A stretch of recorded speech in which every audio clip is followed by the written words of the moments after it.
হামের টিকার জন্য অন্তর্বর্তী সরকার ১,০০০ কোটি টাকা ছাড় করে এসেছিল, এমন দাবি করে অন্তর্বর্তী সরকারের অর্থ উপদেষ্টা সালেউদ্দিন আহমেদ বলেছেন, আমলাতান্ত্রিক জটিলতায় যদি টিকা কেনা না হয় তার দায় অন্তর্বর্তী সরকার নেবে না।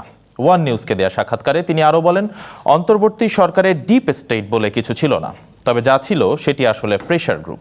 সরকারের একটি পক্ষ নির্বাচন পেছাতে চেয়েছিল বলেও স্বীকার করেন এই অর্থনীতিবিদ। অন্তর্বর্তী সরকারের দায়িত্ব পালন শেষে একের পর এক সমালোচনা জন্ম নেয় খোদ সেই সময়ের উপদেষ্টাদের কাছ থেকেই। জানা যায়, সরকারের ভেতর কাজ করত ডিপ স্টেট।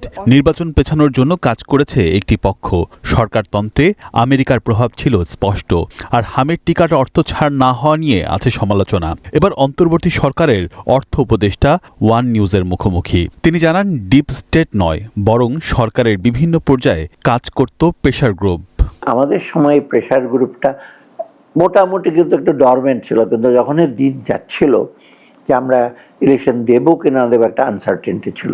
আমি বলবো ডিপ স্টেট না, বলে প্রেশার গ্রুপ ডেফিনেটলি। সারা দেশে হামের কারণে যে ভোগান্তি তৈরি হয়েছে তার দায় অন্তর্বর্তী সরকার নেবে কিনা, এমন প্রশ্ন ছিল অন্তর্বর্তী সরকারের এই উপদেষ্টার কাছে। হাম নিয়ে কথা বলছে, ওখানে কিছু বেস্ট ম্যানেজমেন্ট আছে, টাকা যে দিয়ে তা না। আমি এখন ওদিন ফাইন্যান্স সেক্রেটারি দিয়েছো, তুমি আটকে রেখে না স্যার ১,০০০ কোটি টাকা তো দিয়েছে আমরা বলার পর ১,০০০ কোটি টাকা হাম ইস্যু কেনার জন্য। যাও, এটা প্রসেসটা একটা ইস্যু হয়েছে।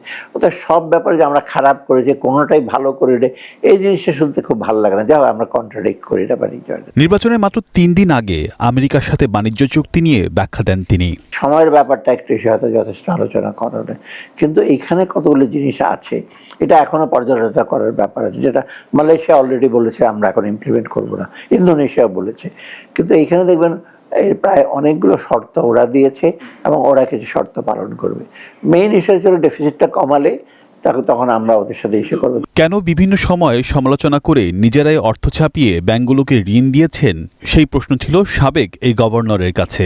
এটা ভুল, অনেকে কোট করেছে, দু একজন যে টাকা ছাপিয়ে দিয়েছে, পরে আবার তারাই কিন্তু আবার উইথড্র করেছে। আমি দেখলাম সেদিন পেড আপ ক্যাপিটালের জন্য দিচ্ছে, ওই টাকাটা তো ফেরত যোগ্য।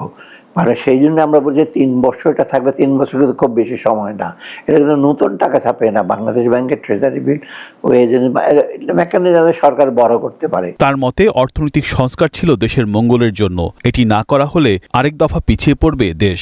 মেইন সংস্কার যেগুলো, এগুলো না করলে তো উপায় নাই। আপনি এইগুলো স্কেপ করলে কিন্তু পারবেন না এই দেশকে এগোতে। এটি কিন্তু আমাদের সবচেয়ে বড় ভুল হচ্ছে ৫৭ বছরে। তো এই জিনিসগুলো কিন্তু সবাই জানে, সলিউশনগুলো। Riaz Tajan, One News, Dhaka.